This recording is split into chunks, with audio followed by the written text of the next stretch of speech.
That was the kind of game where I just can't wait to see the next one because I really want to flush the toilet, get past that performance, improve off of it, learn, and get better for the next one. That game was so scary. Came with a lot of anxiety, came with a lot of bad stuff, and I'm sure the team feels the exact same way. And now you find yourself with SEC play right in front of you. Arkansas talks later. I want to talk about the Bowling Green game. Unfortunately, we need to talk about it. We need to dive into it. Talk about what we saw and what needs to improve because obviously a lot of things cannot persist going into SEC play. Obviously, there's several feelings come out of this game that has once again left Aggie Nation kind of unsettled about the team's chances, as opposed to the week before where you're feeling kind of the opposite going into the week of practice or the work week, whatever it is to you. On one hand, you won an ugly game. A game that definitely felt like was going to be a loss, especially down the stretch and at times during that game. You played bad enough to lose, but you came up with just enough plays to win, even though you missed a ton of plays. You lived to fight another day against what I can only deem as a solid veteran team that absolutely threw the kitchen sink at you offensively. They gave you their best possible effort, and they're well coached. We talked about that. We knew that they had. And you got close game experience for your quarterback and a team that clearly needs it because they're not a finished product by any means. Very much revealed this game, and some of the stuff that we saw down the stretch versus Florida came back in this game. So they got some useful reps. That can serve as a boost or a wake-up call, but you got to make that happen. And on the other hand, your deficiencies as a team showed. Like I said, stuff came back up, and a lot of stuff was revealed right before SEC play. Back seven issues, just getting blocked, accepting blocks, multiple coverage busts, taking the eye candy, which they threw a lot of at us. Offensively, a quarterback that really showed his youth after kind of busting onto the scene versus Florida, maybe to be expected. That's the kind of thing that happens with a young quarterback, part of an arc. But what was disappointing to me is that I don't think some of the players on the team, specifically on defense, rose to the challenge of playing to your standard against inferior opposition. That's such a coach speaky thing to say, but I think watching the game, I think we could all see that, right? It made me feel particularly silly because I said in my pregame video I didn't think an Elko coach team would be a victim of that, but it happened in the back seven specifically, just lapses in focus, and in some cases, effort, blown coverages, low effort plays at times. That wasn't consistent. That wasn't everybody, but there were a few low effort plays. Back seven, man, I felt like they may have gotten complacent this game. But now what they have ahead is an opportunity to use this performance as fuel for the bulk of your SEC slate, which is face-to-face with you right now. Arkansas, and you're in it. And the fact still remains. The schedule is manageable. Arkansas has been mistake-prone. They're a team that's far from elite. They can definitely make you pay, but they're a beatable team. Mizzou has shown its vulnerabilities in 2 straight weeks, close games to Boston College and Vandy in overtime this last week. But it's all going to once again come down again to how you respond to a game in practice. This time, responding to an ugly, bad-feeling game, although still a win, as opposed to that feel-good experience versus Florida. They didn't take that challenge too well, I would say, given the result after Florida. They didn't respond to what they did in a game well. Well, they have a chance to do just that right now. And like I said, on the other end of the spectrum, you played bad, hone in, use it as fuel, fix it. So let's talk about the game, the team. What went wrong and what needs to be fixed. And as the week goes on, we'll start relating this all to Arkansas. But right now, let's talk about where things stand, or at least stood versus Bowling Green, and what we might need to look for going forward. So guys, thanks for being here. Like and subscribe if you haven't. I have a live show tonight. If you guys want to call in, chime in, tell me how you're feeling after that game, feel free. Really appreciate you guys being here. If you subscribe, that would help me so much. I'm going to continue to grow this. We're not stopping. We're not stopping. But let's go ahead and start. I thought the worst aspect of the team, as I've said like 7 times already just in the intro of this video, was the back 7. Linebackers and secondary. I think we should start with Bowling Green, though, because we have to give them credit. Great game plan, well-coached team, veteran players. Great game plan was a lot of rollouts, a lot of screens, a lot of eye candy plays, stuff to keep the defensive line at bay and play tricks on what is still an unproven secondary, and right now they're proving to be a little bit bad. So they challenged it. They wanted to test it, and it worked a lot. So we'll bring things full circle. We'll leave with a glimpse of hope in this video, because obviously I think we're still more hopeful about the talent in the secondary now than we were this time last year, and there's room to improve. But so far, you have to raise the questions. Bowling Green had a veteran team and a quarterback that executed what was asked of him pretty well throughout the whole game. Great weapons. I mean, obviously, Fannin, the tight end, number 0, he's going to be an NFL player. Really freaking good players. But the thing that was disappointing about was that A&M never really responded or adapted to what was going on. They never really keyed in on that elite tight end. Players consistently recognizing plays late, kind of getting into plays late. A lot of defensive backs and linebackers unable to get off of blocks, and consistently allowing drives to linger on. Now, what I'm going to do here is name a few culprits. And if you know me, I don't like to dog on individual players too much, given that these are players still learning the game. I mean, it's just not my thing to dog on players. But I think a lot of the stuff we're seeing is really a reflection of what a few guys consistently didn't do in the game. And we need to be honest about what we're seeing here. And just like the coaches will be this week, we'll be very honest about these players, like they're going to be honest in the film room and in practice this week, because they're going to have a serious week of practice. If you played, or if you follow the sport closely, you know that these coaches really get after it after losses, or specifically ugly wins, because the players can kind of hang their hats on the fact that they won the game. So when the coaches drill them, it's not all negative. There's still some optimism there. So coaches will kind of use it as like a green light to really, really get after a week of practice. So on one hand, having played, I feel for these players. On the other hand, it's like, okay, hell yeah, there's an opportunity here to really, really coach hard this week. So there's going to be some tough conversations in the film room, on the practice field. It's going to be an insane week of practice, and hopefully it works. Let's name some guys who I thought played badly in the game. Torian York has yet to really make an impact that we were hoping for on the year. You know, he's racked up some tackles. He's made some good plays. But in some cases, he's just limited in chasing people down sideline to sideline. And he's too often accepting blocks and getting blocked out of plays a little bit too easily. And even if he gets off of a block fairly efficiency, and it's not just a dominant win by Torian, which he did a couple times in the game. He did kind of, beat some blockers. But if he gets touched and he gets slowed down, he's often not fast enough to get back into plays. So it's really been a factor in some of the outside contained stuff we've been seeing on the team so far in the year.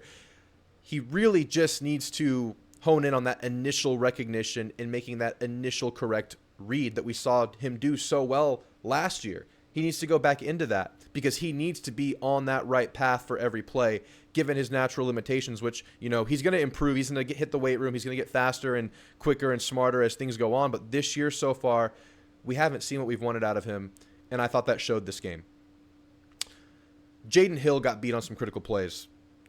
Susceptible to getting washed out with blocks, again, but just got beat on some critical plays on the game. And also a couple of bad effort plays by Hill this game. The second scoring play by them, he was one of the fast guys that had an angle to kind of chase that guy down, and he kind of bailed on the play. So it's a big loss losing Tyreek Chappelle. Jaden Hill represented kind of the floor of this room. I thought he was a floor raiser type of player. Now he's being asked to be the guy, and I don't think he's shown it yet. I think there's a lot of room to improve there at the nickel position. He's got to do it, man, and I think it comes by way of effort and just hustle and want to, which I think a player can improve upon. So we'll have to see what happens there. I don't know what they do at that nickel spot. It sounded like Elko was willing to move guys around. I mean, if he doesn't bring it, I don't know if you can keep playing him. So you have to really keep an eye on that. And it is what it is there, man. I have to call it how we see it. I thought Marcus Radcliffe, as good as he's been this year at times, I thought he had 3 or 4 critical errors on the game. He ended up getting himself played out of the game. He didn't play a lot in the second half until kind of the tail end of that last sustained drive where he was in position to make an interception. But his issue on the year has really just been over-pursuing and taking himself out of position to make plays, and I thought that showed several times this game. There was the one screenplay early in the game, which I think we'll show in the live show tonight, where it was a clear screen, he was on a safety blitz from the starting safety spot. It wasn't a show. It was kind of a later blitz. He had to run the full length of the field from where the safety starts to the play. And on that path, he didn't recognize the screen. The player gets the ball kind of right next to him, but he's screaming forward. Got to recognize that play. Couple of just over pursuits by Radcliffe. Wasn't able to get Fannin down in open field on that long touchdown play. You wish he could have done that. I still really like Radcliffe. He needs to hone in that over pursuit, that over aggression, really recognizing plays and reacting to plays appropriately, which kind of plagued the whole team, especially with the eye candy that Bowling Green was giving you. I thought Will Lee had a very much an off game, and he's been solid all year. But in this game, I thought he got blocked too easily. Big culprit on that outside contain stuff was him getting blocked. But he also gave up a few busts on coverage. And the biggest one, I think that Fannin 65-yard touchdown, I think it was a Will Lee bust because him and the linebacker kind of both took the flat guy. I would only assume that it was Lee's job to cover the deeper route there, and he didn't. I thought that was a bad game by Will Lee, unfortunately. Corners overall were just not good enough getting off blocks this game. The outside contain has been abysmal, guys. It's been bad. And yeah, they're playing soft coverage. They're kind of giving up the flats because they have been tackling well. But on plays where players are in position to block our guys, we were not getting off of blocks effectively, giving up 5-10 extra yards on plays. Though I did think Javen Thomas actually did the best in this regard. Looks big, dude. He looks physical. I really like Javen. He had issues giving up deep stuff too. We'll talk about it in a second. I really liked the effort that Dalton Brooks played with. He was one of the DBs that constantly got through his blockers, made extreme effort, made extreme plays on those scenarios, but limited snaps because of the first half suspension thanks to targeting the last game, which sucks. Bryce Anderson also didn't play well, also took some bad angles, bad pursuit, but he did get hurt early in the game and only kind of played sporadically after that. I wonder if that played a role in his performance somewhat. I would say overall with Bryce, we haven't gotten exactly what we expected from him or hoped from him on the year yet. Same can be said for Torian. Those are two guys you expect better from and you could probably get better from. Haven't shown it yet. Big opportunity to do that versus Arkansas. But these are some individuals, man, that I thought just really struggled in the game. Overall, too many coverage busts. Busts all over the place.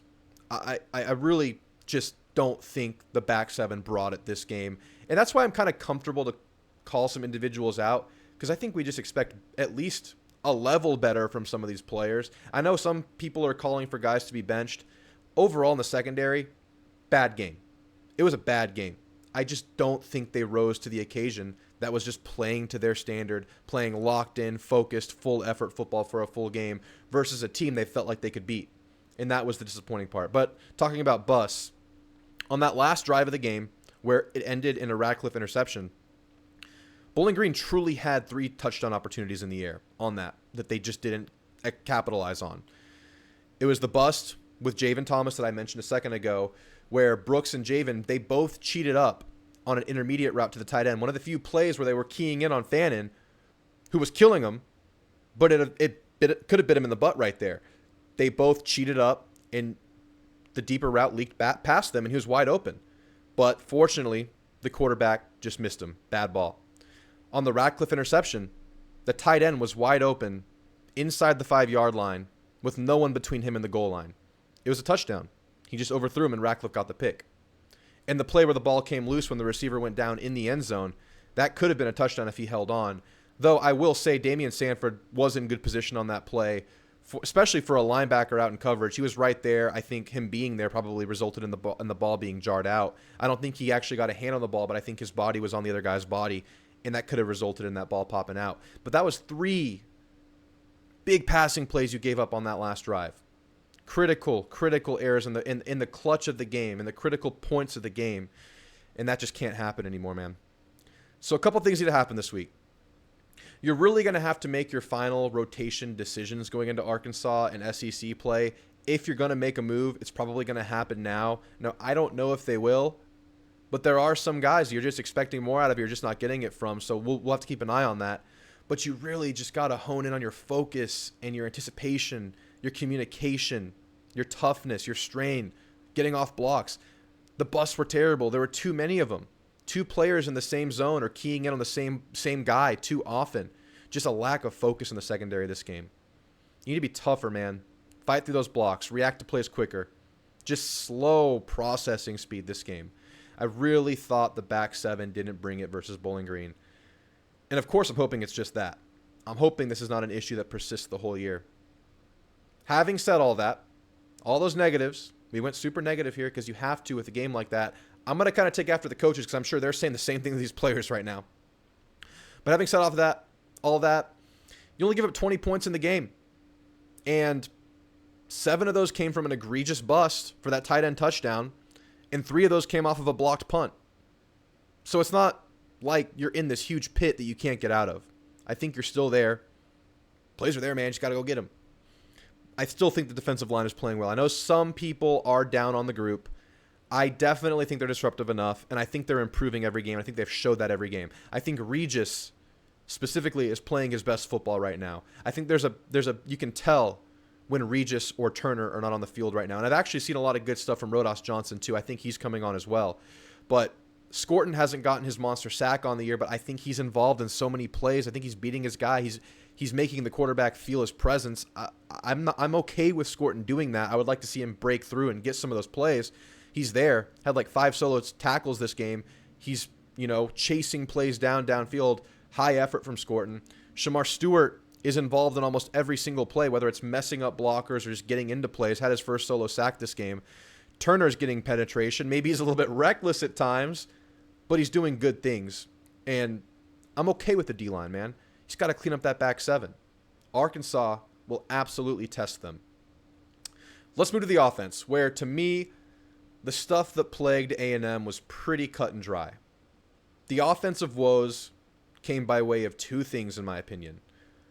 A bad start by the offensive line, by a couple of individuals on the offensive line that led to a lack of productivity in the run game early in the game, and a young quarterback that came back down to earth this game.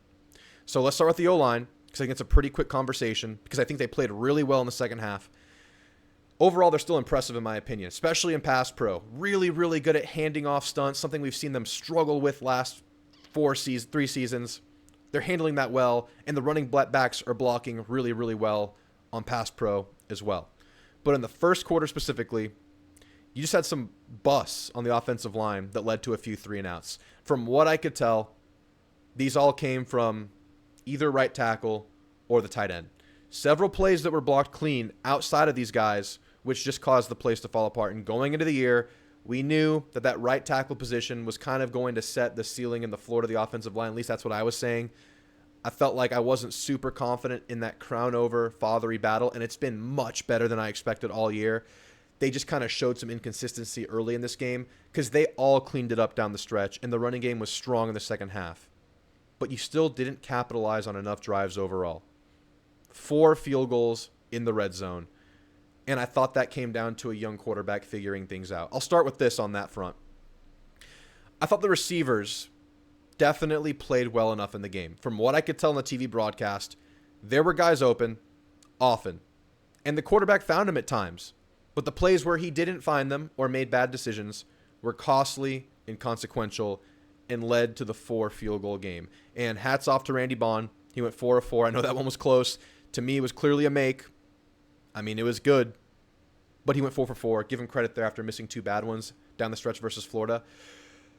But a couple of positives with Reed before we get into the stuff he needs to work on, because I still think there's positives. He's a young quarterback working through things. He had a really good bust onto the scene kind of game versus Florida where you didn't really have to pass down the stretch, so maybe you got to mask some of the problems. And you saw a few of the things that he's still working through in that game at times. We talked about him on the show. Legs are obviously a weapon. Design runs or scrambles. One of the best offensive weapons on the team is his speed and his open field ability. I think he still needs to hone in on his habits and instincts running in open field, in my opinion, picking better angles. That's nitpicky. Even with that, he's still effective. Taking care of the ball, he's been good at it. Obviously, it's a major priority of his. We see it on the field. He doesn't throw a lot of risky balls, and he's very quick to scramble when he doesn't see what he likes. And I think that was very clear with, what he said about his dad, and his dad's obviously a coach, and what they've talked about. It's been a priority. Don't turn the ball over. He's talked about it. It's something that's very, very important to him. That he prides himself in. He's done a great job of that. So been instilled into him from a young age with his dad. He's good at that. but obviously struggled in a few key areas. Let's talk about those here. And I think this is kind of the crux of everything that kind of wasn't great about the offense, was kind of him working through this stuff. I think he was a little bit too cautious at times. Haven't really seen him thrown many anticipatory balls where he had windows to do so. For instance, on a curl where you throw the ball to the receiver as he's curling, anticipatory throws, throwing it before the receiver is open or seeing it. I think he had opportunities to do that. I think he opted to scramble a few times instead of make some plays like that. A few one-on-one opportunities to Noah that he didn't try. Not the biggest concern here. I like that he takes care of the ball. He's playing to his strengths. That's fine. That's there, but it's not my biggest concern. Where he really struggled, and, you know, I say really struggled. I don't think he was terrible in the game, but where he struggled the most was progressing through his reads. I thought he had a lot of tunnel vision in the game, something we saw versus Florida at times, especially when blitzed. Missed a few opportunities just by not progressing. And speaking of that blitz, I think he was just unsettled and antsy at times. He sees a blitz and he tunnels in on a read or just takes off. Even though, like we just said, the offensive line and running backs are playing really well. I think he needs to settle down. I think he needs to trust his team more. I think he missed out on 3 to 5 plays that would have resulted in huge gains or outright touchdowns in most of those cases, likely touchdowns. I mean, he missed Noah on a wide open post where the ball was in the dirt, just a bad ball. He missed a wheel route to Amari that we all remember that could have gotten him to at least the 10-yard line, if not a touchdown if he made a guy miss. The play where he hit Noah on an out and Noah's knee touched the ground, that was a bad ball placement. The ball was low. You get that ball in a good catching window, and it's a house call because Noah was in a position to make one guy miss and go. And, you know, he did that because the players were still playing after that whistle there, and Noah broke free. Noah could have scored there. There was also a zone read play where Dewberry got beat outside, but still sealed off the inside, had a great tunnel on the inside, and I thought Reed hesitated there. If he runs, he puts his head down. He puts Dewberry in a position to seal off that guy. He had a ton of green grass ahead of him because there were good blocks outside of that. 4 red zone field goals, man. You capitalize on one of those, 2 of those, it's a totally different game. Now let's talk about moving forward with the quarterback offensively. I think he's playing well in the short game. And receivers, I think, are getting open pretty consistently, especially in that short game. Now, I would like to see Barber, Allen, Bussey get involved more in the short game. Noah played great this game. He was getting open constantly. Great Noah Thomas game. Ja'Day played pretty well too. But I think you need to play to that. I think you lean on your running game, which right now I still fully trust and think is a strength on this team. You started bad. You looked really good down the stretch running the ball. And then you use the hell out of play action. In this game, we saw them open it up a lot more in play action. We saw 10 play actions this game where we had only seen 12 up to this point on the year so far. And of those 10, they completed 7 for 97 yards. Build on that. Build on that play action, short passing game, running game.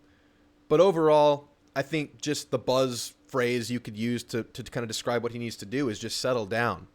To pull a Jimbo here, the plays are there, man. More specifically, your teammates are playing well enough. Trust them. Now the team goes into that critical week of practice we were just talking about that, you know, dramatically opposes what they were going through last week, coming off that feel-good win, now coming off that sloppy win. Now the direct result of that week of practice that you had last week is on film. You didn't respond to that win, and now you get to see exactly what that resulted in. Now this has to be the best week of practice yet. They must respond to that performance because the Arkansas offense can make them pay. And you know Bobby P is itching for this game. Discipline, effort, focus, communication, work on it, especially in that back seven. Find your best guys. Coaching staff probably approaches this week with somewhat of an open mind. Prioritize guys who respond to what happened versus Bowling Green, who respond in practice to that effort. Offensively, just find ways to help Reed out. Get in the film room. I think his mistakes are pretty cut and dry. Hopefully he can clean up a lot of that stuff quickly. And like we were just talking about, use some of those plays that help him out. And by the way, I think it's Marcel Reed again this week, guys. I think Connor was in street clothes, and the way Elko's been talking about him makes me think this is kind of a multi-week absence for Connor. Who knows what happens? I still feel like Connor's a couple of weeks out based on the injury. And of course, if they intend on going back to him, which, you know, the depth chart has continued to have Connor on top. And I still don't think Reed has solidified himself by any means. But I do believe he has another chance to do so in Jerry World if he can improve on that performance. But all right, guys, I want to hear from you. What is your overall feeling coming out of the game? I just want to hear your, 1,000-mile-in-the-air view. Are you hitting the panic button? Are you just happy to get out of there with a win? Do you think these deficiencies we saw are going to plague us for the year? Do you think they can fix stuff? At the end of the day, they still won the game, guys. And that's a game that feels like it could have been a loss the last couple of years. Doesn't excuse it. You have to respond. Tell me your feeling. But all right, guys, I'll see you on the Monday Night Call-In show where hopefully a lot of you guys can get some stuff off your chest. I just want to hear you guys. I'll probably open the show up, go directly into calls. If you guys want to get in there tonight, if you're watching this on Monday, 7:30, I'll see you guys there. Aggies live to fight another day. Still have everything to play for, and we move on. Thanks for watching, guys. Make sure you hit that subscribe button. I appreciate you all. Gig 'em.